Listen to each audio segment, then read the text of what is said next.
ہم نے سورہ نور کی 3 آیات آیا نمبر 36، 37 اور 38 تلاوت اور سماعت کرنے کا شرف حاصل کیا۔ گزشتہ سے پیوستہ جمعۃ المبارک کو ہم نے آداب مسجد کا موضوع شروع کیا تھا۔ مسجد کے آداب کیا ہیں، مسجد میں حاضری کی فضیلت کیا ہے، اور جو اللہ کے گھر میں مسجد میں نماز کے لیے حاضر ہوتا ہے بارگاہ الہی سے اسے کیا اجر و ثواب عطا ہوتا ہے، اللہ تعالیٰ نے اس دنیا میں آخرت میں اسے کیا بشارتیں عطا فرمائی ہیں، یہ باتیں ہم کچھ سن چکے ہیں۔ اسی موضوع کو آگے بڑھاتے ہوئے یہ جو 3 آیات ہم نے سنی ہیں سورہ نور کی، ان میں بھی اللہ رب العالمین نے بڑے اہتمام کے ساتھ مسجدوں کی اور اپنے گھروں کی عزت، عظمت، شرافت اور فضیلت کا اظہار فرمایا۔ خاص طور پر اگر اس پس منظر، اس سیکوینس کو سامنے رکھیں جو قرآن حکیم نے اختیار کیا ہے۔ آیا نمبر 36 سے مسجد کی عظمت کا ذکر شروع ہو رہا ہے، اور اس سے جو گزشتہ آیت آیا نمبر 35 وہ آیہ نور ہے۔ سورہ نور کا یہ 5واں رکوع آیا نمبر 35 سے شروع ہوتا ہے، اور جہاں آیہ نور مکمل ہو رہی ہے اس کے فوراً بعد فرمایا فی بیوت اذن اللہ، ان گھروں میں جن گھروں کو اللہ نے اجازت دی ہے کہ انہیں اونچا کیا جائے، ان کی تعظیم اور تکریم کی جائے۔ مفسرین فرماتے ہیں کہ یہ دونوں آیتوں کا جو جوڑ ہے، آیہ نور کے فوراً بعد اللہ کا مسجدوں کا ذکر کرنا، یہ اشارہ ہے کہ جن کے دل نور خدا سے روشن ہوتے ہیں وہ دنیا میں پائے کہاں جاتے ہیں۔ وہ روشن دل جن کے سینے انوار الہی کا مخزن اور انوار الہی کا مصدر ہوتے ہیں، وہ روشن دل لوگ ہوتے کہاں؟ مفسرین فرماتے ہیں آیہ نور کے فوراً بعد فی بیوت فرما کے اشارہ کر دیا ہے کہ اللہ کے روشن دل بندے اللہ کی مسجدوں میں ہوا کرتے۔ اس دین کا آغاز بھی مسجد سے ہوا تھا۔ رسول اللہ صلی اللہ علیہ وآلہ وسلم کی حیات طیبہ کا مرکزی جو نقطہ اور بنیاد ہے وہ بھی مسجد تھی۔ اللہ کے رسول آج بھی مسجد میں آرام فرما ہے، وہ آج بھی مسجد نبوی کی نسبت سے جانی جاتی ہے، اور حدیث صحیح میں ہے کہ قیامت کا جب آغاز ہوگا، جب اللہ دنیا کو دوبارہ انسانوں کو زندہ فرمائے گا تو آغاز حشر بھی اسی مسجد نبوی سے ہوگا۔ سب سے پہلے رسول اللہ صلی اللہ علیہ وآلہ وسلم اپنی مسجد کریم سے، اپنے روضہ اطہر سے، اپنے مرقد منور سے حضور تشریف لائیں گے۔ سو مسجد کی اہمیت اس آیت کے اس ربط سے بھی اجاگر ہوتی ہے۔ فرمایا ان گھروں میں جنہیں اللہ نے اجازت دی ہے ان ترفع، انہیں بلند کیا جائے۔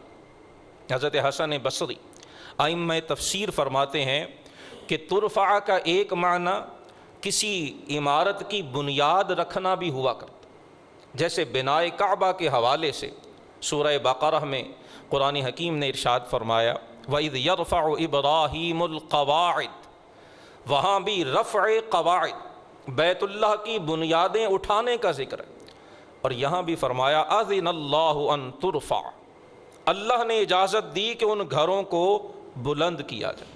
تعمیر بھی مراد ہے، اور تعمیر کے ساتھ ساتھ ان کی آرائش و زیبائش، ان کی خوبصورتی، ان کی طہارت و نظافت، وہ سب کی سب اس میں مراد ہے۔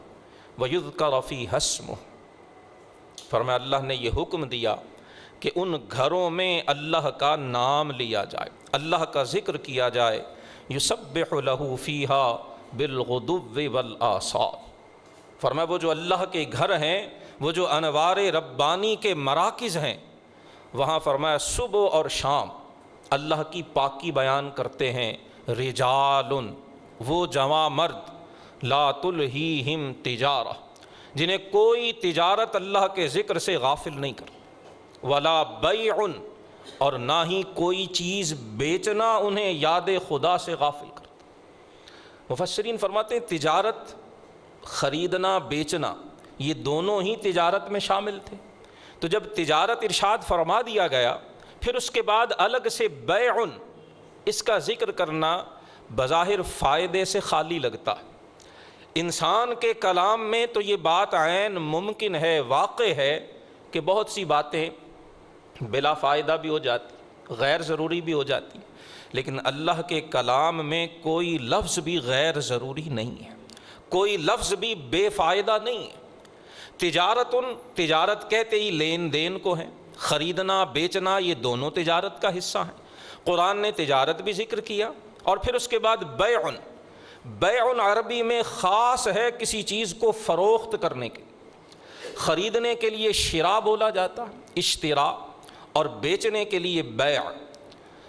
مفسرین فرماتے ہیں کہ یہ آیت ایک کامیاب تاجر کے ذہن کی عکاسی کرتی ہے۔ تاجر اپنی تجارت کا بڑا دھیان رکھتا ہے، اور خاص طور پر جب سودا بیچنا ہو، مال اس کے پاس موجود ہے، وہ اسے بیچنا چاہتا ہے، اگر کوئی گاہک آئے جو خریدار ہو، اس وقت تاجر کے لیے اس گاہک کو نظر انداز کرنا، سودا بیچنے سے رکنا، یہ بڑا مشکل ہوا کرتا۔ اسے نفع نظر آ رہا ہوتا ہے، اسے مادی فائدہ مل رہا ہوتا ہے، اس وقت اس کا سودے کو فروخت کرنے سے رکنا یہ بڑا مشکل ہوتا ہے۔ اور قرآن حکیم مدح فرما رہا، تعریف فرما رہا ہے ان کی کہ جن کے دل اللہ کے نور سے روشن ہیں۔ فرمایا وہ مسجدوں میں آنے والے، اللہ کے گھروں میں صبح و مساء، صبح و شام اللہ کی پاکی بیان کرنے والے، وہ یاد خدا میں یوں مشغول ہیں کہ خرید و فروخت، اور اگر کوئی گاہک بھی کھڑا ہو لیکن نماز کا وقت ہو تو لا تلہیہم، وہ خریدار کی جو درخواست ہے، جو اس کا مطالبہ ہے، جو اس کی خرید کی درخواست ہے، وہ ساری باتیں نظر انداز کر کے وہ رب کے گھر میں حاضر ہوتا ہے۔ فرمایا تجارت ہو یا خصوصاً سودا بیچنا ہو، نفع نظر بھی آ رہا ہو، پھر بھی وہ اپنے رب کے ذکر سے غافل نہیں ہوتے۔ وَإِقَامِ الصَّلَاةِ وَإِيتَاءِ الزَّكَاةِ، تجارت، خرید و فروخت، لین دین نہ انہیں نماز قائم کرنے سے روکتا ہے، نہ انہیں زکوٰۃ ادا کرنے سے باز رکھتا ہے۔ يَخَافُونَ يَوْمًا تَتَقَلَّبُ فِيهِ الْقُلُوبُ وَالْأَبْصَارُ۔ قرآن کتاب حکمت ہے، کتاب ہدایت ہے، لفظ لفظ ہمیں رہنمائی ارشاد فرماتا ہے اگر ہم دل کے کانوں سے سنیں۔ کون سی قوت انسان کو تجارت ترک کر کے اپنی مادی جو فوائد ہیں انہیں پیچھے ہٹا کے، اپنے جسمانی آرام کو ترک کر کے، کون سی شے اسے کھینچ کے اللہ کے گھر میں لے آتی ہے؟ یخافون یومن، فرمایا ان کے دلوں میں اس دن کا ڈر ہے، تتقلب فیہ القلوب والابصار، جس دن دل اور آنکھیں یہ پلٹ جائیں گی، قیامت کی ہولناکی، میدان محشر کی وحشت ناکی، روز قیامت کا خوف، حساب و کتاب کا خوف، اپنے رب کی بارگاہ میں حاضری کا ڈر۔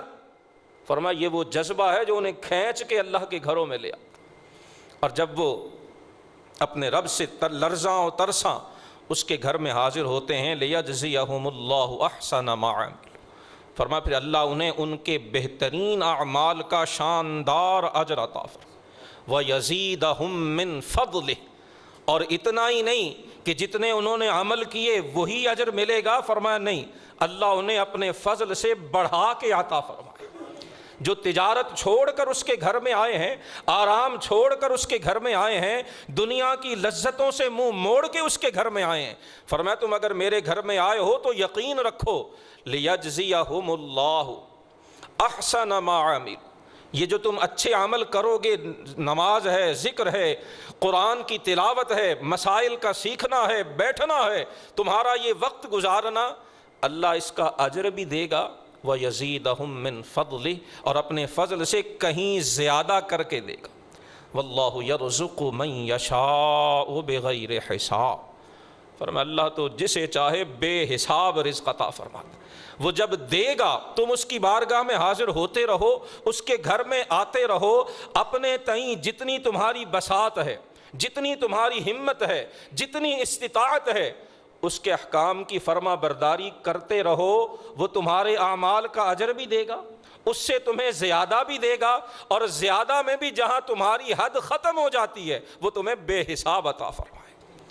سو مسجد آنا، اللہ کے گھروں میں حاضر ہونا، اور یاد رکھیے گا اس آیہ مبارکہ میں صرف جمعہ یا عید یا رمضان کا ذکر نہیں۔ سورہ نور کی آیہ نمبر 36، 37 اور 38 ان کا مطالعہ فرما کے دیکھیے، قرآن نے اسے کسی وقت کے ساتھ، کسی موسم کے ساتھ، کسی مہینے کے ساتھ قید نہیں کیا۔ اقامت صلاۃ ہے تو وہ سارا سال ہے، وہ ہر مہینے میں ہے، وہ ہر موسم کے اندر ہے۔ یہ نغمہ فصل گل و لالا کا نہیں پابند، بہار ہو کے خزاں لا الہ الا اللہ۔ جب تک مسجدوں سے حی علی الصلاۃ اور حی علی الفلاح کی ندا بلند ہوتی رہے گی، فرمایا اہل ایمان وہ ہیں جو اللہ کے گھروں میں حاضر ہوتے رہے۔ وہ کیلنڈر کو نہیں دیکھتے، وہ مہینہ نہیں دیکھتے، وہ دن اور رات نہیں دیکھتے، وہ سردی اور گرمی نہیں دیکھتے، وہ تجارت اور خرید و فروخت نہیں دیکھتے۔ اللہ کا حکم کانوں میں پڑتا ہے، وہ اللہ کے گھر کی طرف کھنچتے چلے آتے۔ اور احادیث مبارکہ میں بھی اسی چیز کی تلقین فرمائی گئی۔ حضرت ابو حریرہ رضی اللہ تعالیٰ عنہ کی یہ روایت صحیح مسلم شریف میں امام مسلم نے درج فرمائی ہے۔ آپ فرماتے ہیں کہ ایک نابینا صحابی حضور کی بارگاہ میں حاضر ہوا، اور حاضر ہو کے عرض کی کہ یا رسول اللہ صلی اللہ علیہ وسلم لیس لی قائد، حضور میرا ہاتھ پکڑ کے مسجد لانے والا کوئی نہیں، میں مسجد نبوی سے تھوڑا دور رہتا ہوں، مجھے ہر وقت کوئی خادم یا کوئی ایسا گھر کا فرد میسر نہیں ہوتا جو پانچوں نمازوں میں مجھے ہاتھ سے پکڑ کے مسجد تک لا سکے۔ اے اللہ کے رسول، کیا آپ مجھے اجازت دیتے ہیں کہ میں نماز مسجد کی بجائے گھر پڑھ لیا کروں؟ صحیح مسلم کی صحاح ستہ کی روایت ہے۔ صحابی سوال کر رہے ہیں، نابینا ہیں اور عذر پیش کر رہے ہیں کہ حضور کوئی گھر سے مسجد لانے والا نہیں۔ جب یہ بات انہوں نے کہی، رسول اللہ صلی اللہ علیہ وسلم نے اجازت دی، فرمایا ٹھیک ہے آپ نماز گھر پڑھ دیا کیجیے۔ جب وہ صحابی اٹھ کے جانے لگے، حضور نے واپس بلایا اور بلا کے فرمایا اتسمع الندا، کیا تمہارے گھر اذان کی آواز آتی ہے؟ انہوں نے عرض کی نام یا رسول اللہ۔ عرض کی ہاں یا رسول اللہ، اذان کی آواز تو میرے گھر تک آتی ہے۔ حضور نے فرمایا پھر تمہارے لیے لازم ہے کہ مسجد میں آ کے نماز پڑھو۔ نابینا صحابی کو، جن کے پاس کوئی جو ہے وہ لانے والا نہیں ہے، کوئی ان کو ساتھ لے کے ہاتھ پکڑ کے مسجد تک لانے والا، رسول اللہ اسے فرما رہے ہیں کہ اگر اذان کی آواز آتی ہے تو پھر مسجد میں آ کر نماز پڑھو۔ آج ہم سے اس باب میں شدید سستی ہو رہی ہے، حد درجہ ہم غفلت کے مرتکب ہو رہے ہیں۔ خدا کے لیے اس غفلت کو دور کیجیے، اس سستی کو دور کیجیے۔ ہم دیکھ رہے ہیں ہمارے ارد گرد روزانہ فتنے، روزانہ آزمائشیں، روزانہ نت نئے واقعات۔ اللہ معاف فرمائے، کرونا کی وبا ختم نہیں ہوتی، آسمان سے برسنے والا میہ اور منہ زور سیلاب کی جو ہے لہریں ہیں، وہ انسانوں کو بہا کے لے جا رہی ہیں۔ زندگی کی گارنٹی ہے کس کے پاس؟ ضمانت ہے کس کے پاس؟ اگلا رمضان کسے خبر نصیب ہونا بھی ہے یا نہیں ہونا؟ اور ہم غفلت میں یوں ڈوبے ہیں کہ 5 وقت کی اذان کانوں میں پڑتی ہے، تندرست ہیں، صحت مند ہیں، سواریاں گھر میں کھڑی ہیں، سواری لے کے بازار کی طرف بھاگ دوڑتے ہیں، لیکن مسجد کی طرف آنا شیطان ہمیں گھر سے اٹھنے نہیں دیتا۔ آج یہ جو رویہ ہو گیا ہمارے مسلمان معاشرے میں، اور خاص طور پر پاکستانی معاشرے، جو نماز پڑھنے والے گھر پہ نماز پڑھنے کی عادت ڈال لے، پورا ہفتہ مسجد آنا ہی نہیں جمعہ کے علاوہ، پورا سال آنا ہی نہیں رمضان کے علاوہ، یہ ہمارے دین کا سکھایا ہوا طریقہ نہیں ہے۔ یہ وہ غلط عادت ہے جو بدقسمتی سے ان گھروں، ان خاندانوں، ان بھائیوں، بزرگوں اور دوستوں میں ہے جو نماز پڑھتے ہیں، اور ہم سب جانتے ہیں کہ ایک بہت بڑی تعداد تو گھر پہ بھی نہیں پڑھتے۔ اللہ پاک انہیں توفیق دے، لیکن جو نماز پڑھتے ہیں میری ان سے درخواست ہے، خدا کے لیے اس حدیث مبارکہ پہ غور فرمائیے، قرآن حکیم کی ان آیات پہ غور کیجیے۔ اور اس سے بھی بڑھ کر سورہ انفال کی آیہ نمبر 24، اللہ رب العالمین کا حکم ہے، یا ایھا الذین آمنوا، اے ایمان والو، استجیبوا للہ وللرسول، الحمدللہ رمضان المبارک کے بعد ہم فجر کے دروس میں قرآن حکیم کی ان آیات کی تفسیر سماعت کر رہے ہیں جن آیات میں اللہ نے اہل ایمان کو یا ایھا الذین آمنو کے خطاب سے پکارا۔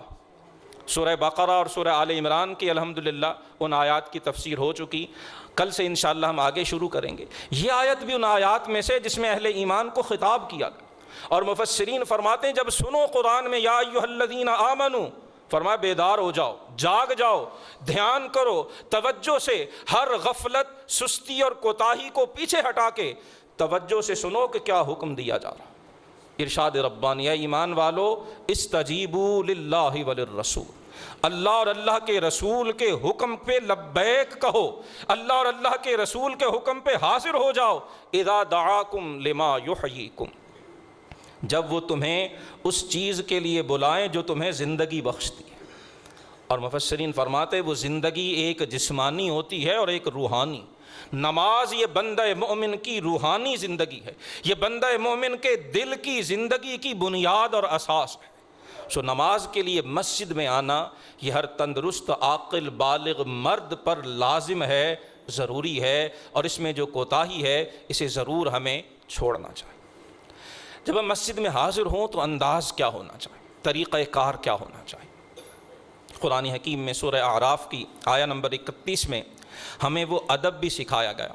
ارشاد ربانی ہے یا بنی آدم خذوا زینتکم عند کل مسجد۔ مفسرین فرماتے ہیں یہاں مسجد سے مراد نماز ہے۔ اے اولاد آدم، نماز کے وقت خوب باوقار ہو کے حاضر ہوا۔ جو عمدہ لباس اللہ نے تمہیں عطا کیا، جو عمدہ خوشبو اللہ نے تمہیں عطا کی ہے، عمدہ اور بہتر لباس پہن کر نماز کے لیے حاضر ہوا۔ مفسرین فرماتے ہیں جب مسجد آنا ہو وضو گھر سے کر کے آنا۔ یاد رکھیں یہ اللہ کے حبیب علیہ الصلوۃ والسلام کی سنت مبارکہ ہے۔ آپ صلی اللہ علیہ وسلم کے زمانے میں ہم جانتے ہیں مساجد میں وضو وغیرہ کا انتظام نہیں ہوتا، اتنی آسائشیں، اتنی سہولتیں نہیں تھیں۔ اللہ کے حبیب علیہ الصلوۃ والسلام گھر سے ہی وضو فرما کے مسجد تشریف لایا کرتے تھے۔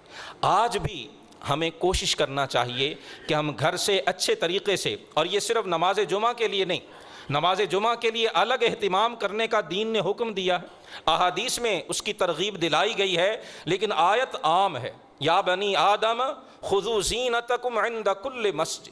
ہر نماز کے وقت جب ہم نماز کے لیے آئیں، اور خصوصاً جنہیں اللہ نے توفیق بخشی ہے، کس انداز سے آنا چاہیے؟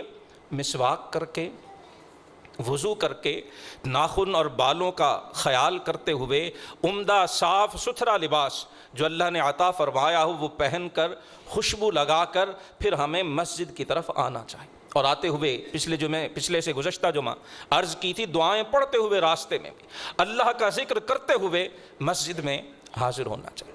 اور جیسے ہم طہارت ظاہری کرتے، حدیث مبارکہ میں ان سبزیوں اور ان چیزوں کو کھا کر مسجد آنے سے منع فرمایا گیا جن سے منہ میں بدبو پیدا ہوتی، کچا پیاز، لہسن کھا کر مسجد آنے سے روکا گیا، منع کیا گیا۔ اللہ کے رسول علیہ الصلوۃ والسلام کچا لہسن اور پیاز استعمال ہی نہیں فرماتے تھے۔ میزبان رسول سیدنا ابو ایوب انصاری رضی اللہ تعالی عنہ جب حضور ان کے ہاں تشریف فرماتے ہم نے ایک دن کھانا حضور کی خدمت میں پیش کیا، کھانے میں کچی لہسن یا پیاز تھی۔ اللہ کے حبیب علیہ الصلوۃ والسلام نے کھانا استعمال ہی نہیں فرمایا، کھایا ہی نہیں، کھائے بغیر واپس بھیج دیا۔ اللہ اکبر۔ اور حضرت ابو ایوب انصاری کہتے ہیں ہم حضور کی بارگاہ میں کھانا بھیجا کرتے، اور جب برتن واپس آتے تو ہم برتن میں تلاش کرتے کہ کہاں سے رسول اللہ نے نوالا لیا ہے، اور جہاں سے اللہ کے رسول نے نوالا لیا ہوتا تھا برتن کے اس حصے سے میں اور میری بیوی تبرکن نوالا لے کے کھایا کرتے۔ ہم ان برتنوں کو بھی دیکھا کرتے تھے، ان کا مشاہدہ کیا کرتے تھے، بچشم غور دیکھتے تھے کہ کہاں کہاں رسول اللہ کے مقدس ہاتھ لگے۔ فرماتے جب اس دن کھانا واپس آیا حضور نے کھایا ہی نہیں۔ حضرت ابو ایوب انصاری کہتے ہیں ہم شدید پریشان ہو گئے، میں فوراً حاضر ہوا، یا رسول اللہ غلام سے کیا غلطی ہو گئی، حضور ہم سے ایسی کیا گستاخی ہو گئی کہ آپ نے کھانا نہیں تناول فرمایا۔ حضرت ابو ایوب کہتے ہیں جب میں نے عرض کی رسول اللہ صلی اللہ علیہ وسلم مسکرائے، فرمایا ابو ایوب کوئی ایسی بات نہیں ہے، صرف کھانے میں کچی لہسن یا پیاز تھی، میرے پاس اللہ کے فرشتے آتے ہیں میں ان سے گفتگو کرتا ہوں اور فرشتوں کو اس بدبو سے اذیت ہوتی ہے۔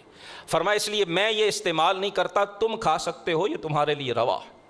حضور بھی استعمال نہیں فرماتے تھے، اور مسجد آنے والوں کے لیے فرمایا کہ جس نے کچا لہسن یا کچی پیاز کھائی ہو وہ اچھی طرح منہ صاف کیے بغیر مسجد نہ آئے۔ کیوں؟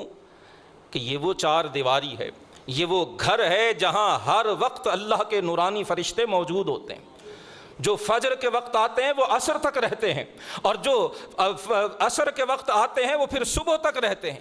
ہر وقت وہ مسجد میں اللہ کے فرشتے موجود ہوتے ہیں، اور وہ صرف اس مسجد کی بات نہیں ہے، وہ صرف مسجد حرام یا مسجد نبوی یا بیت المقدس کی بات نہیں ہے۔ ہر وہ گھر، ہر وہ جگہ جسے مسجد کہا جاتا ہے، جسے بیت اللہ کہا جاتا ہے، وہاں اللہ کے نورانی ملائکہ موجود ہوتے ہیں۔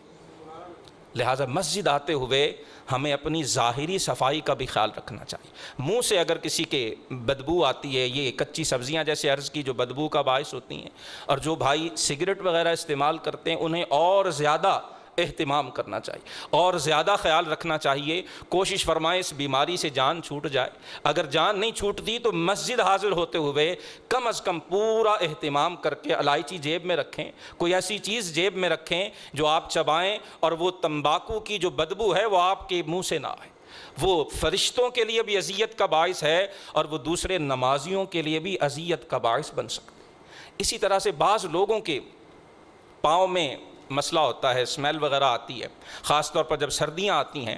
جو لوگ موزے جرابیں استعمال کرتے ہیں، بعض لوگوں کی جرابوں سے وہ مہک آتی ہے۔ یہ احادیث ہمیں بتاتی ہیں پیاز اور لہسن حلال ہے نا، مسجد آتے ہوئے کھانے سے کیوں منع کیا گیا؟ بدبو کا باعث۔ جو چیز بھی بدبو کا باعث بنتی ہے اس چیز سے اوائڈ کرنا ہے، اس سے پرہیز کرنا ہے، اس سے گریز کرنا ہے۔ مسجد آنا ہے تو خوب اس انداز سے آنا ہے کہ میرا یہاں آنا میرے ارد گرد بیٹھنے والے نمازیوں کے لیے اور فرشتوں کے لیے اذیت کا باعث نہ بنے۔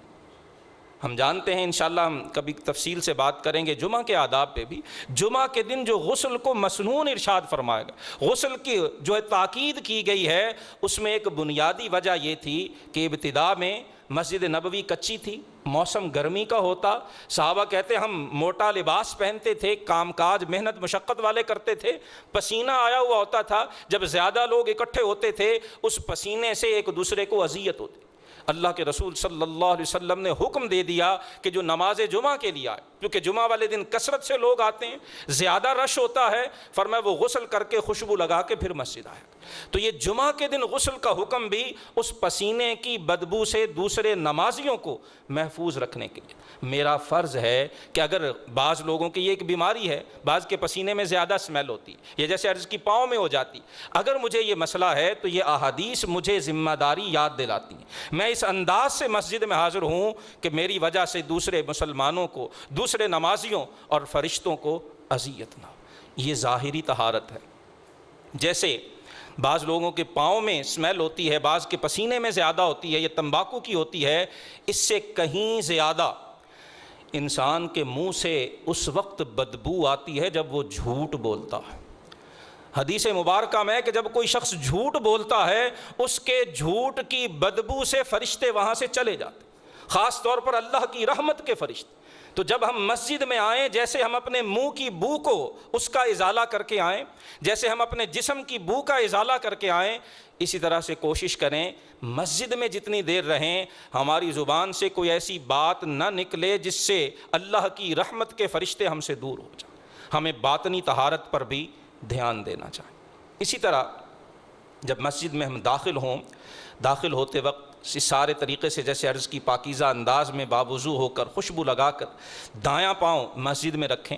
اور سنن ابن ماجہ میں، یہ بھی صحاح ستہ کی کتاب ہے، حضرت سیدہ طیبہ طاہرہ حضرت سیدہ فاطمہ الزہرا رضی اللہ تعالی عنہا، آپ سے روایت ہے کہ اللہ کے رسول صلی اللہ علیہ وسلم نے فرمایا کہ یہ دعا پڑھے، بسم اللہ والسلام علی رسول اللہ، اللہم افتح لی ابواب رحمت، بعض احادیث میں اس سے کچھ الفاظ مختلف بھی آئیں لیکن ان میں بھی درود پاک کا ذکر ہے، اور بعض احادیث میں درود پاک کے بغیر بھی صرف اللہم افتح لی ابواب رحمتک یہ بھی وارد ہوا، لیکن درود پاک کا پڑھنا، اللہ کے حبیب علیہ الصلوۃ والسلام کی ذات بابرکات پر سلام کا بھیجنا، یہ زیادہ فضیلت کا باعث۔ اور سنن ابن ماجہ کی روایت میں یہ الفاظ منقول بھی ہیں، مسجد نبوی شریف کے دروازے پر بھی یہی الفاظ لکھے ہوئے ہیں۔ جب مواضع اقدس پر حاضری ہوتی ہے تو اس طرف یہی الفاظ جلی اور بڑے نمایاں خط سے تحریر ہیں، بسم اللہ والسلام علی رسول اللہ اللہم افتح لی ابواب رحمت، اللہ کے نام سے اللہ کے رسول پر سلام ہو، یا اللہ میرے لیے اپنی رحمت کے دروازے کھول دے۔ اور بعض روایات میں بسم اللہ والسلام علی رسول اللہ اللہم اغفر لی ذنوبی وافتح لی ابواب رحمت، جو بھی دعا یاد ہو وہ پڑھ کر پھر مسجد میں داخل ہونا چاہیے، اعتکاف کی نیت بھی کر لینی چاہیے، جتنی دیر بیٹھیں گے دیگر عبادات کے ساتھ ہمیں اس کا ثواب بھی ملتا رہے۔ جب مسجد سے نکلنے لگیں تو بایاں پاؤں پہلے باہر رکھیں، اور اسی طرح سے کم از کم جو دعا کے الفاظ احادیث میں نقل کیے گئے ہیں، اللہم انی اسألک من فضلک، یہ عموماً یاد ہوتا ہے، یہ پڑھ لیں۔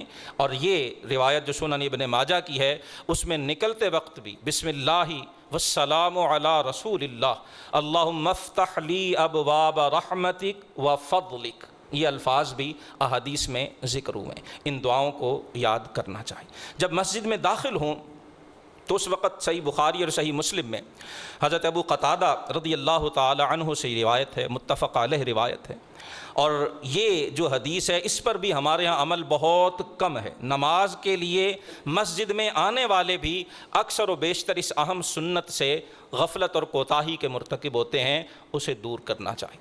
حضرت ابو قتادہ فرماتے ہیں کہ رسول اللہ صلی اللہ علیہ وآلہ وسلم نے ارشاد فرمایا اذا دخل احدکم المسجد فلا یجلس حتی یصلی رکعتین او کما قال الرسول صلی اللہ علیہ وآلہ وسلم، فرمایا جب تم میں سے کوئی مسجد میں آئے تو وہ بیٹھنے سے پہلے 2 رکعت نفل پڑھا کرے، اسے تحیۃ المسجد کہا جاتا ہے۔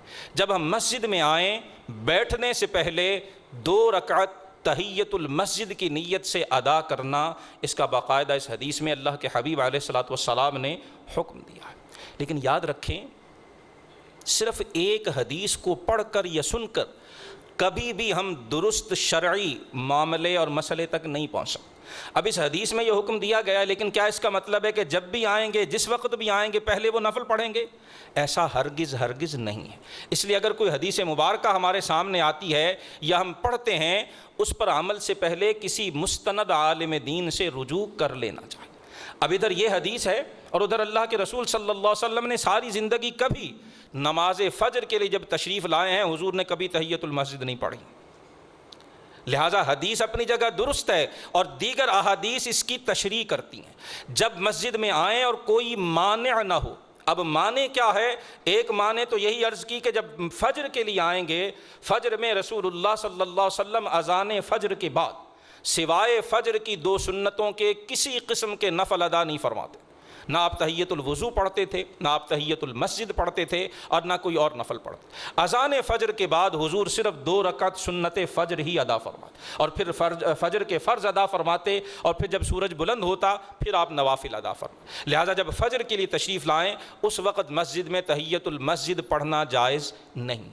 اسی طرح جب ہم مسجد آئیں اور مسجد میں جماعت کھڑی ہے، جماعت ہو رہی ہے، تو اب دوسری حدیث میں حضور نے واضح کر دیا، فرمایا کہ جب جماعت کھڑی ہو جائے پھر سوائے اس نماز کے کوئی اور نماز پڑھنا جائز، لہذا جب آئیں اور مسجد میں جماعت کھڑی ہو تو جماعت میں شامل ہوں۔ اسی طرح سے جب آپ تشریف لائیں، جمعہ کے دن خطبہ ہو رہا ہے، خطبہ جو عربی ہے بھلے وہ ہو یا جو اردو میں خطبہ ہوتا ہے، یہ اسی کی ایک طرح کی جو ہے وہ ایکسٹینشن ہے، اسی کا اضافہ ہے تاکہ بات اور مسائل دینیہ سمجھائے جا سکے۔ اس وقت بھی مسجد آئیں تو تحیۃ المسجد پڑھنے کی بجائے تشریف رکھنی چاہیے، بیٹھنا چاہیے، بعد میں پڑھ لینے چاہیے۔ یا جو علماء نے لکھا ہے کہ جب ایسے وقت میں آئیں جس وقت تحیۃ المسجد پڑھنا جائز نہیں ہے، جیسے عرض کی فجر کے وقت ہے، اسی طرح سے جب جماعت کھڑی ہو، جب خطبہ ہو رہا ہو، یا جب سورج طلوع ہو رہا ہے، عین درمیان میں ہے، غروب ہو رہا ہے، ان اوقات میں بھی حضور نے کسی بھی قسم کی نماز سے منع کی، جب ایسے اوقات میں آپ تشریف لائیں جب تحیۃ المسجد پڑھنا جائز نہیں ہے تو پھر یہ بابرکت کلمات اگر پڑھ لیے جائیں اللہ ان کی برکت سے تحیۃ المسجد کا ثواب عطا فرمائے۔ سبحان اللہ والحمد للہ ولا الہ الا اللہ واللہ اکبر، یہ بابرکت کلمات عموماً یاد ہوتے ہیں جب آپ مسجد تشریف لائیں، اور کوئی معنی ہے جس کی وجہ سے تحیۃ المسجد نہیں پڑھ سکتے ہیں تو یہ بابرکت کلمات ضرور ادا کر لینے چاہیے۔ مسجد میں جب آئیں تو اس وقت ایک ہاتھ کی انگلیاں دوسری ہاتھ کی انگلیوں میں یوں ڈال کر ان کی آوازیں نکالنا عربی میں سے تشبیک اصابع کہتے ہیں۔ حضور نے حدیث مبارکہ میں ارشاد فرمایا کہ جب تم مسجد میں آؤ تو یوں انگلیاں ایک دوسرے میں ڈال کر آوازیں مت نکالا کرو جب تک تم مسجد میں بیٹھے ہو، گویا تم حالت نماز میں۔ اللہ پاک تمہیں نماز کا ثواب عطا فرمائے گا، سو اس حرکت سے اللہ کے رسول نے منع فرمایا۔ اسی طرح ایک عادت عربوں میں تھی کہ جب وہ بیٹھتے تھے تو بعض اوقات ایزی ہونے کے لیے اور تھوڑا سا آرام کرنے کے لیے وہ دونوں ہاتھ اپنے گھٹنوں کے ارد گرد لپیٹ لیتے اور یوں تھوڑا سا اپنی کمر پہ ٹیک لگا کے بیٹھا کرتے، اور بعض اوقات وہ کپڑے سے بھی یوں اپنے گھٹنے کھڑے کر کے کمر اور گھٹنوں کو یوں باندھ لیتے اور ایک ریلیکس موڈ کے اندر ایک آرام سے بیٹھا کرتے۔ عربی میں اسے احتباء کہا جاتا ہے۔ اللہ کے حبیب علیہ الصلوۃ والسلام نے خاص طور پر جمعہ والے دن فرمایا جب تم مسجد میں آؤ تو احتباء کر کے مت بیٹھو، ایسی پوزیشن میں بیٹھنا جس کو ہم ریلیکس موڈ کہتے ہیں، اس میں مسجد میں خاص طور پر جمعہ والے دن جب خطبہ ہو رہا ہے اس وقت ایسے سستی والے انداز میں بیٹھنے سے منع کیا گیا، اس سے گریز کرنا چاہیے، اس سے سستی پیدا ہوتی ہے عبادت میں، ذکر میں، اور جو مقصد ہے جو خطبہ کہا جا رہا ہے، باتیں اور مسائل بتائے جا رہے ہیں ان کے سننے میں سستی پیدا ہوتی ہے، اس لیے اس سے منع کیا گیا۔ اور دوسری ایک اہم سستی جو ہمارے ہاں پائی جاتی ہے، جب ہم مسجد میں آتے ہیں تو ہم یہ خیال نہیں کرتے کہ جگہ کہاں پر ہے۔ ہم مسجد میں آتے ہیں، ہال خالی ہے، اگلی صف خالی ہے، دائیں جانب خالی ہے، ہم وہاں پیچھے بیٹھ جاتے ہیں۔ یہ طریقہ ہمارے دین کا سکھایا ہوا طریقہ نہیں۔ اللہ کے رسول صلی اللہ علیہ وآلہ وسلم نے جو طریقہ سکھایا ہے، جب ہم مسجد میں آئیں ان سارے آداب کا خیال رکھتے ہوئے اگلی صف میں دائیں جانب آ کر ہمیں بیٹھنا چاہیے، اور اگر دائیں جانب جگہ مکمل ہو چکی ہے پھر بائیں جانب بیٹھنا افضل ہے۔ جب پہلی صف مکمل ہو جائے پھر دوسری صف میں بیٹھیں، صفوں میں بیٹھتے چلے جائیں تاکہ بعد میں آنے والوں کو سہولت رہے۔ اسی طرح جب لوگ بیٹھے ہوئے ہوں، آگے جگہ نہیں ہے یا کم ہے، تو دوسروں کی گردنیں پھلانگ کر آگے جانا، اس سے بھی منع کیا گیا۔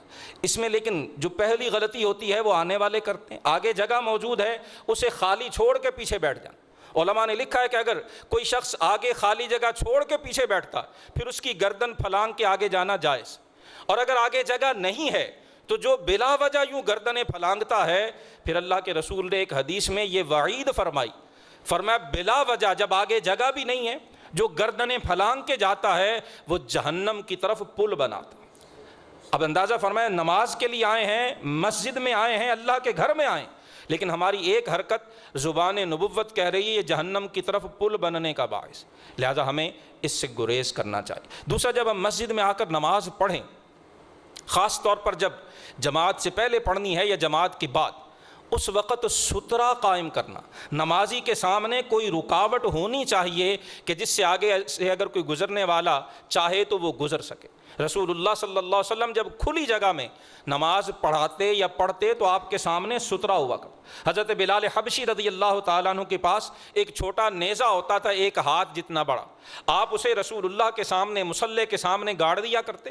حضور نماز پڑھا رہے ہیں، صحابہ پڑھ رہے ہیں، لوگ عورتیں یا جنہیں گزرنا ہوتا تھا وہ آگے سے گزر سکتے تھے۔ علماء نے لکھا ہے کہ جب ہم مسجد میں آئیں، نماز پڑھنے لگیں تو ہمیں خیال کرنا چاہیے کسی ستون کے سامنے، دیوار کے قریب ہو کر یا اپنے سامنے کوئی آڑ رکھ کے ہمیں نماز پڑھنا چاہیے تاکہ جسے گزرنا ہو وہ گزر سکے اور اس کے گزرنے میں کوئی خلل واقع نہ ہو۔ اسی طرح ایک بڑی اہم چیز جو آخر میں عرض کرنا چاہوں گا، ہمارے ہاں ایک عادت جو بڑھ رہی ہے اور وہ غلط عادت ہے، یہ حدیث مبارکہ اس کی غلطی کو واضح کر رہی ہے۔ جب جماعت کا سلام پھیرا جاتا ہے، خصوصاً جمعۃ المبارک والے دن اور بعض اوقات دیگر نمازوں میں بھی، سلام پھیرتے ہی بعض احباب اسی وقت کوئی پہلی صف میں کھڑے ہو کر فوراً، اور بعض اوقات تو شک پڑتا ہے کہ شاید دوسری جانب انہوں نے سلام پھیرا بھی ہے یا اس سے پہلے ہی کھڑے ہو، اسی جگہ کھڑے ہو کر بعد والی سنتیں یا نفل پڑھنا شروع کر دے۔ یہ عادت درست نہیں ہے۔ سنن ابی داؤد جو حدیث مبارکہ کی کتاب ہے، اس میں حدیث نمبر 1009، یہ ازرق بن قیس تابعی ہیں، وہ فرماتے ہیں کہ ہمیں ایک صحابی نے نماز پڑھائی جن کی کنیت ابو رمسا تھی۔ نماز پڑھا کے وہ ہماری طرف رخ کر کے بیٹھ گئے اور پھر انہوں نے یہ حدیث بیان کی۔ ابو رمسا جو صحابی ہیں وہ کہتے ہیں کہ میں نے رسول اللہ صلی اللہ علیہ وسلم کی اقتداء میں نماز پڑھی، اور حضرت ابو بکر اور حضرت عمر رضی اللہ عنہما حضور کے قریب دائیں صف، اگلی صف میں دائیں جانب بیٹھے ہوئے، اور ایک شخص اور بھی پہلی صف میں تھا جو تکبیر اولیٰ سے حضور کے ساتھ نماز میں شریک تھا۔ حضرت ابو رمسا کہتے جب حضور نے سلام پھیرا، آپ نے دائیں جانب سلام پھیرا تو دائیں جانب والوں نے آپ کے رخسار مبارک کی زیارت کی۔ حضور نے دونوں طرف سلام پھیرا اور پھر ہماری طرف رخ کر کے بیٹھ گئے۔ فرماتے جب حضور نے سلام پھیر کے آپ تشریف فرما ہوئے تو وہ شخص جو پہلی صف میں تکبیر اولیٰ سے شریک تھا وہ فوراً کھڑا ہوا اور یشفع نفل پڑھنا شروع کرنے لگا۔ فرماتے حضرت عمر نے جب دیکھا تو حدیث کے الفاظ ہیں فَوَثَبَ إِلَيْهِ عمر، اور وثبہ کا مطلب ہوتا ہے جسے ہم کہتے ہیں کسی چیز کی طرف لپکنا، کسی چیز کی طرف تیزی سے جانا۔ کہتے ہیں جب حضرت عمر نے دیکھا تو اب تیزی سے لپک کر اس کی طرف بڑھے، اسے پکڑا اور پکڑ کے فرمایا اجلس، بیٹھ جا، انہ لم یہلک اہل الکتاب الا انہ لم یکن بین صلواتہم فصل۔ حضرت عمر کہہ رہے ہیں حضور مصلی پہ ہیں، آپ کی موجودگی میں، صحاح ستہ کی سنن ابی داؤد کی حدیث نمبر 1009 ہے، ایک شخص سلام پھرنے کے فوراً بعد کھڑے ہو کر سنتیں پڑھنے لگا ہے۔ حضرت عمر اسے پکڑ کے جھنجھوڑتے ہیں لپک کے، اور فرماتے ہیں کہ اہل کتاب اسی لیے ہلاک ہوئے کہ ان کی عبادتوں اور نمازوں میں فاصلہ نہیں ہوا کر۔ جب حضرت عمر نے یہ جملہ کہا فرفع النبی صلی اللہ علیہ وسلم بصرہ، حضور نے نگاہیں اٹھا کر حضرت عمر کی طرف دیکھا، فقال، اور فرمایا اصاب اللہ بکا یا ابن الخطاب، اے ابن خطاب کے بیٹے، اللہ نے تمہیں درست بات کی توفیق دی۔ حضور نے حضرت عمر کی اس رائے کی تائید فرمائی، سلام پھیرتے ہی فوراً بھاگ کے لپک کے سنتیں شروع کر دینا یہ رسول اللہ کا طریقہ نہیں تھا، یہ صحابہ کرام کا طریقہ نہیں تھا، یہ حضور کی مجلس میں بیٹھنے والوں کا طریقہ نہیں تھا۔ اللہ کے رسول نے اسے ناپسند فرمایا۔ سلام پھیرنے کے بعد فرضوں کے بہت سے اذکار احادیث میں مروی ہیں، وہ اذکار کرنے چاہیے، کچھ وقفہ دینا چاہیے، اگر اجتماعی دعا کی جا رہی ہے تو اس دعا میں شریک ہونا چاہیے، اور پھر اس کے بعد نوافل اور سنتیں ادا کرنی چاہیے۔ دعا ہے کہ اللہ سبحانہ و تعالی ہمیں مسجد کے آداب کو سمجھنے کی توفیق عطا فرمائے اور ان کی روشنی میں ہمیں اپنی اصلاح کی توفیق عطا فرمائے۔ وآخر